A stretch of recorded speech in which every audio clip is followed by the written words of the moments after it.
ಬೆಳಗಾವಿ ಭಾಗದಲ್ಲಿ ಕಬ್ಬು ಬೆಳೆಗಾರರ ಕಿಚ್ಚು ತೀವ್ರಗೊಳ್ತಾ ಇದೆ. ಕಮತಗಿ ಕ್ರಾಸ್ನಲ್ಲಿ ಬೆಳಗಾವಿ ರಾಯಚೂರು ಹೆದ್ದಾರಿಯನ್ನ ತಡೆದು ಪ್ರತಿಭಟಿಸ್ತಾ ಇದ್ದಾರೆ.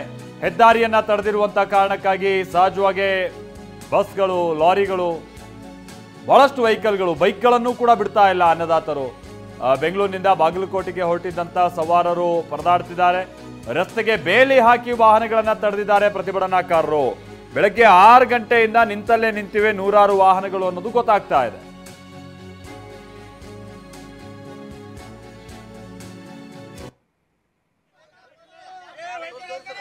ನೋಡಿ, ಇಲ್ಲಿ ನೂರಾರು ವೆಹಿಕಲ್ಗಳು ಹೀಗೆ ಸಾಲ್ಗಟ್ಟಿ ನಿಂತಿದ್ದಾವೆ. ಕಾರಣ ಅಂತ ಅಂದ್ರೆ ಬಾಗಲಕೋಟೆಯಲ್ಲಿ ಕಮತಗಿ ಕ್ರಾಸ್ ಬಳಿ ಬೆಳಗಾವಿ ರಾಯಚೂರು ಹೆದ್ದಾರಿಯನ್ನ ತಡೆದು ಅವರು ನಡೆಸ್ತಾ ಇರುವಂತಹ ಪ್ರತಿಭಟನೆ. ಬಸ್, ಲಾರಿ, ಬೈಕ್ಗಳನ್ನ ತಡೆದಿದ್ದಾರೆ ಅನ್ನದಾತರು. ಬಾಗಲಕೋಟೆ ಕಡೆಗೆ ಹೊರಟಿದ್ದಂಥ ಸವಾರರು ಪರದಾಡ್ತಾ ಇದ್ದಾರೆ. ಬೆಂಗಳೂರಿನಿಂದ ಬಾಗಿಲು ನೋಡಿ, ಅಲ್ಲೆಲ್ಲ ರಸ್ತೆ ಅಕ್ಕಪಕ್ಕದಲ್ಲೇ ನಿಂತಿರುವಂಥ ಸವಾರರನ್ನು ನೀವು ನೋಡಬಹುದಾಗಿದೆ. ಪ್ರಯಾಣಿಕರನ್ನು, ಪಾಪ ಮಹಿಳೆಯರು, ಸ್ಟೂಡೆಂಟ್ಸ್ ಭಾಳಷ್ಟು ಸಂಖ್ಯೆಯಲ್ಲಿ ಪರದಾಡ್ತಾ ಇದ್ದಾರೆ. ಇತ್ಲಾಗೆ ರೈತರನ್ನ ಪ್ರಶ್ನೆ ಮಾಡೋಂಗೂ ಇಲ್ಲ, ಅತ್ತ ಸರ್ಕಾರ ಕೂಡ ಸರಿಯಾಗಿ ಸ್ಪಂದಿಸ್ತಾ ಇಲ್ಲ. ಹೀಗಾಗಿ ಇಲ್ಲಿ ಪ್ರಯಾಣಿಕರು ಪರದಾಡ್ತಾ ಇದ್ದಾರೆ. ರವಿಮುಖಿ ನಮ್ಗೆ ಇದಕ್ಕೆ ಸಂಬಂಧಪಟ್ಟಂಗೆ ಒಂದು ವರದಿ ಕೊಟ್ಟಿದ್ದಾರೆ, ಬನ್ನಿ ನೋಡ್ಕೊಂಬೋಣ. ಕಬ್ಬಿಗೆ ಯೋಗ್ಯವಾದಂತಹ ಬೆಲೆ ನೀಡಬೇಕಂತ ಆಗ್ರಹಿಸಿ ಈಗಾಗಲೇ ಬಾಗಲಕೋಟೆ ಜಿಲ್ಲಾದ್ಯಂತ ವಿವಿಧ ಕಡೆಯಲ್ಲಿ ಪ್ರತಿಭಟನೆ ಜೋರಾಗಿರುವಂತದ್ದು. ಕ್ಷಣ ಕ್ಷಣಕ್ಕೂ ಕೂಡ ಪ್ರತಿಭಟನೆ ಕಾವು ಹೆಚ್ಚುತ್ತಾನೆ ಸಾಗ್ತಾ ಇರುವಂತದ್ದು. ಅದರಲ್ಲೂ ಪ್ರಮುಖವಾಗಿ ಹೇಳ್ಬೇಕಂದ್ರೆ ಕಮತಗಿ ಕ್ರಾಸ್ ಏನಿದೆ, ಆ ಒಂದು ಕ್ರಾಸ್ ನಲ್ಲಿ ಇರುವಂತಹ ಸ್ಥಿತಿಗತಿಗಳನ್ನ ನಾವು ತೋರಿಸೋದಾದ್ರೆ, ಯಾಕಂದ್ರೆ ಈಗಾಗಲೇ ಕಿಲೋಮೀಟರ್ ಗಟ್ಟಲೆ ಏನು ನೂರಾರು ಸಂಖ್ಯೆಯಲ್ಲಿ ವಾಹನಗಳು ನಿಂತಿರುವಂತಹ ದೃಶ್ಯ. ಯಾಕಂದ್ರೆ ಈಗ ರೈತರು ತುಂಬಾನೇ ಒಂದು ಕಮತಗಿ ಕ್ರಾಸ್ ನಲ್ಲಿ ಬೆಳಗ್ಗೆ 6 ಗಂಟೆಗೆ ಈ ಒಂದು ರಸ್ತೆಗೆ ಬಂದು, ಇದು ಬೆಳಗಾವಿ ಹಾಗೂ ರಾಯಚೂರಿಗೆ ಏನು ಸಂಪರ್ಕ ಕಲ್ಪಿಸುವಂತಹ ಒಂದು ಪ್ರಮುಖವಾದಂತಹ ಹೆದ್ದಾರಿ.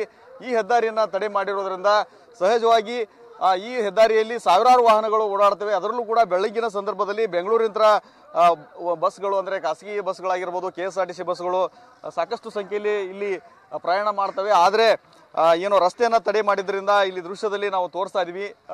ಬೆಳಿಗ್ಗೆ 6 ಗಂಟೆಯಿಂದನೂ ಕೂಡ ನಿಂತಲ್ಲೇ ನಿಂತಿರುವಂತಹ ದೃಶ್ಯ ಇಲ್ಲಿ ಕಂಡು ಬರ್ತಾ ಇದೆ. ಒಂದ್ ಕಡೆ KSRTC ಬಸ್ ಆಗಿರ್ಬೋದು, ಅದ್ರ ಜೊತೆಗೆ ಬೇರೆ ಬೇರೆ ಖಾಸಗಿ ಬಸ್ಗಳನ್ನು ಕೂಡ ನಾವು ತೋರಿಸ್ತಾ ಇದ್ವಿ. ಬೆಳಗ್ಗೆಯಿಂದನೂ ಕೂಡ ನಿಂತಲ್ಲೇ ನಿಂತಿರುವಂತದ್ದು. ಈಗಾಗಲೇ ಅದರ ಮುಂಭಾಗದಲ್ಲಿನೂ ಕೂಡ ಜಾಲಿ ಕಂಟಿಯನ್ನ ಹಚ್ಚಿ ರೈತರು ಪ್ರತಿಭಟನೆಯನ್ನು ಮಾಡ್ತಾ ಇದ್ದಾರೆ ಮತ್ತು ರಸ್ತೆ ತಡೆಯನ್ನ ಮಾಡ್ತಾ ಇದ್ದಾರೆ. ಯಾವುದೇ ವಾಹನಗಳನ್ನು ಬಿಡ್ತಾ ಇಲ್ಲ. ಏನು ಅವಶ್ಯಕತೆ ಇದ್ದಲ್ಲಿ ಯಾವುದಾದ್ರೂ ಪೇಷಂಟ್ಗಳು ಆಗಿರ್ಬೋದು ಮತ್ತು ಆಂಬುಲೆನ್ಸ್ ಇಂಥ ವಾಹನಗಳನ್ನ ಮಾತ್ರ ಬಿಡ್ತಾ ಇದ್ದಾರೆ ಹೊರತು ಯಾವುದೇ ಒಂದು ಬೈಕನ್ನು ಕೂಡ ಬಿಡದೇನೆ ಸಂಪೂರ್ಣವಾಗಿ ತಡೆ ಒಡ್ಡಿರುವಂತದ್ದು. ಈ ನಿಟ್ಟಿನಲ್ಲಿ ಕಿಲೋಮೀಟರ್ ಗಟ್ಟಲೆ ಏನು ಸಾಲು ಸಾಲಾಗಿ ಈ ಒಂದು ಹೆದ್ದಾರಿಯಲ್ಲಿ ವಾಹನಗಳು ನಿಂತಿರುವಂತಹ ದೃಶ್ಯವನ್ನು ಕೂಡ ನಾವು ತೋರಿಸ್ತಾ ಇದೀವಿ. ಅದರ ಜೊತೆಗೆ ಹೇಳ್ಬೇಕಂದ್ರೆ ಇಲ್ಲೊಬ್ರು ಏನು ಯುವದ ಏನಿದ್ದಾರೆ ಅವರ ವೆಹಿಕಲ್ ಅನ್ನು ಕೂಡ, ಬೈಕ್ ಅನ್ನು ಕೂಡ ಮುಂದೆ ಹೋಗೋಕೆ ಬಿಡದೇನೆ ತಡೆ ಹಿಡಿದಿದ್ದಾರೆ. ಅಂದ್ರೆ ಇವರು ಬಾಗಲಕೋಟೆಯ ಮಿಲಿಟರಿ ಕ್ಯಾಂಟೀನ್ ಅಲ್ಲಿ ಸೇವೆ ಸಲ್ಲಿಸ್ತಾ ಇರುವಂತಹ ಯುವದ ಏನಿದ್ದಾರೆ ಅವರ ಬೈಕ್ ಅನ್ನು ಕೂಡ ತಡೆ ಹಿಡಿದು ಪ್ರತಿಭಟನೆ ಮಾಡ್ತಾ ಇದ್ದಾರೆ. ಅವರ ಬೈಕ್ ಅನ್ನು ಕೂಡ ಮುಂದೆ ಹೋಗೋಕೆ ಬಿಡ್ತಾ ಇಲ್ಲ.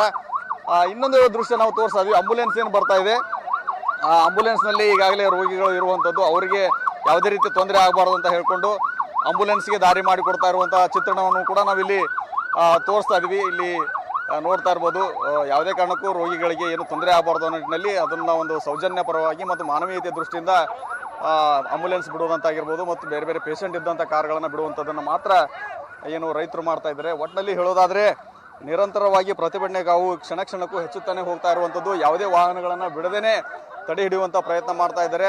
ಪ್ರತಿಭಟನೆಯ ಸ್ವರೂಪ ಇನ್ನೂ ಎಷ್ಟು ಮಟ್ಟಿಗೆ ತಲುಪಲಿದೆ ಅನ್ನೋದನ್ನು ಕೂಡ ತುಂಬಾನೇ ಕುತೂಹಲ ಮೂಡಿಸಿರುವಂತದ್ದು. ಕ್ಯಾಮರಾಮನ್ ಬಾಪು ಜೊತೆ ರವಿಮುಖಿ, TV9 ಬಾಗಲಕೋಟೆ.